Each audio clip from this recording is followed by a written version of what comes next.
Good day, everyone. My name is Nino Alnodalo, a BITET2 student of CTU San Francisco campus. And in this video, I will share to you my understanding about the topic from prelim up to midterm in the subject GE or living in the IT era. Well, first, we'll talk about first the history of computer. The computer was born not for entertainment or ML but out of need to solve a serious number crunching crisis. By 1880, the US population had grown so large that it took more than 7 years to tabulate the US census results. The government sought a faster way to get the job, giving rise to punch card-based computers that took up entire rooms. Today, we carry more computing power on our smartphones than was available in these early models. The following brief history of computing is a timeline of how computers evolved from their humble beginnings to the machines of today that surf the internet, play games, and stream multimedia in addition to crunching numbers. There are five generations of computers. The first generation computers are vacuum tubes and plug boards. The first generation of computers used vacuum tubes as their main logic elements, punch cards to input and externally store data, and rotating magnetic drums for internal storage of data in programs written in machine language, instructions written as a strings of zeros and ones, or assembly language, a language that allowed the programmer to write instructions in a kind of shorthand that would then be translated by another program called a compiler into machine language. Second generation computers use transistors and batch filing. In 1959 to 1963, the second generation of computers moved from cryptic binary machine language to symbolic or assembly languages which allowed programmers to specify instructions in words. High-level programming languages were also being developed at this time, such as early versions of COBOL and Fortran. These were also the first computers that stored their instructions in their memory, which moved from a magnetic drum to magnetic core technology. The third generation computers is the integrated circuits and multi-programming in 1964 and 1979. Instead of punch cards and printouts, users interacted with third generation computers through keyboards and monitors and interface with an operating system, which allowed the device to run many different applications at one time with a central program that monitored the memory.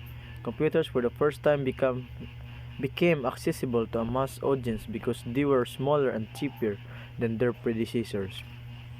Fourth generation computers, the microprocessor, OS and GUI, 1979 to present. The microprocessor brought the fourth generation of computers as thousands of integrated circuits were built onto a single silicon chip. What in the first generation filled an entire room could now fit in the palm of the hand. The, the Intel 4004 chip developed in 1971 located all the components of the computer from the central processing unit and memory to input or output controls on a single chip. Last is the fifth generation computers, the present and the future. Fifth generation computing devices based on artificial intelligence are still in development.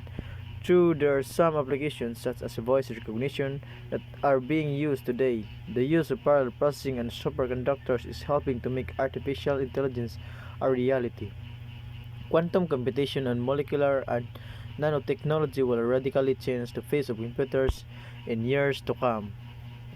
The goal of fifth generation computing is to develop devices that can respond to natural language input and are capable of learning and self-organization.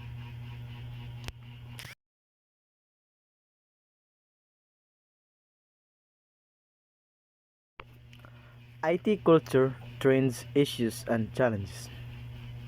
IT trends are developments in information technology which quickly grow and are commonly used by many. In the span of 59 years, our computing power has improved by 1 trillion times.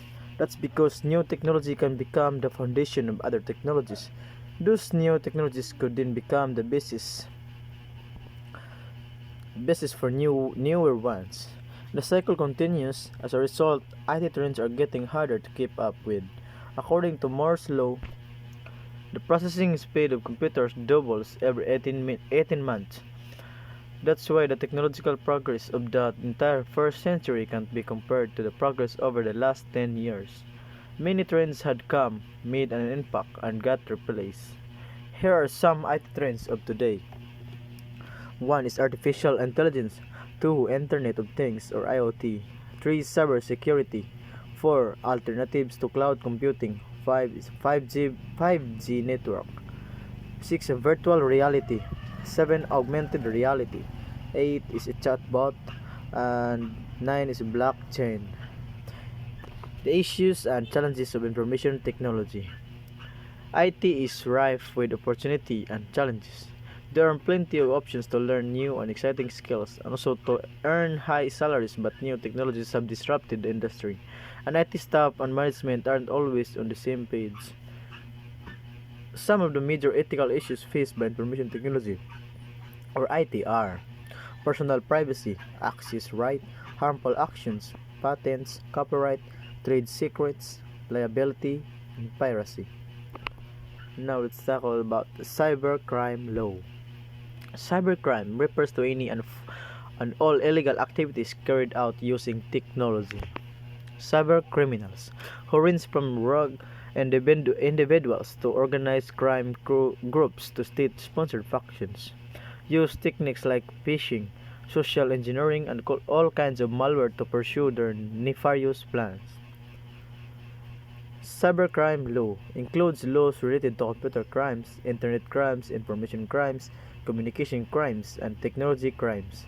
While the internet and the digital economy represent a significant opportunity, they're also an enabler for criminal activity. Cybercrime laws are laws that create offenses and penalties for cybercrimes. The different types of cybercrime in the Philippine context. Definition. Cyber squatting is the practice of registering, trafficking in, or using an internet domain name with a bad faith intent to profit the goodwill of a trademark belonging to someone else. Next is cybersex. Cybersex can be defined as a subcategory of online sexual activity where internet is used for sexually gratifying activities. Child pornography. Federal and state laws make it a crime to produce, distribute, or even just possess pornography material that portray a minor to someone under the age of 18. Increasingly, child pornography laws are being relied on to punish individuals who use the internet to share or obtain pornographic images and videos involving children. Identity theft.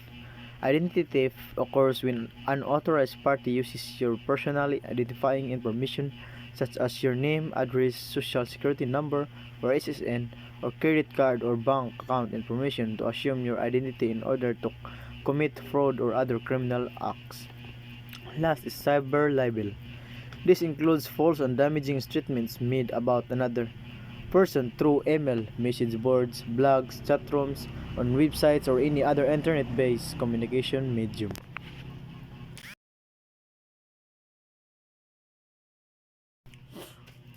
Hacking.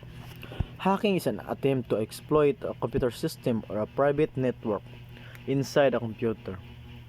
Simply put, it is the unauthorized access to or control over computer network security systems for some illicit purpose. Hacker is someone who uses a computer system to gain unauthorized access to another system for data or who makes another system unavailable. Use their skills for a specific goal, such as stealing money, gaining fame by bringing down a computer system, or making a network unavailable, even sometimes destroying them. Three types of hackers. First is black hat. Hack to take hackers or take control over the system for personal gains. They can destroy, steal, or even prevent authorized users from accessing the system who hacks for evil and malicious intent and without permission. The second is white hat. White hat hackers against a black hat. Hackers against These hackers are against the black hat in order to protect computer and network access as the company's permission to do so. Last is the gray hat, who hacks not for evil and not for good, neutral in their cause, usually sells their skills for monetary gain. What is ethical hacking? Ethical hacking and ethical hacker are terms used to describe hacking performed by a company or individual to help identify potential threats on a computer or network.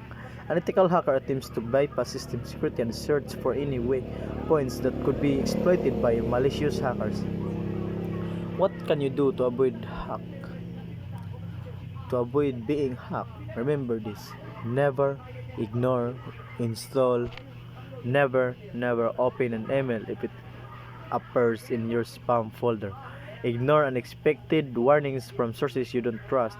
Install a good antivirus and anti-malware program on your computer and keep it updated. Never give out personal information to strangers who call on the phone.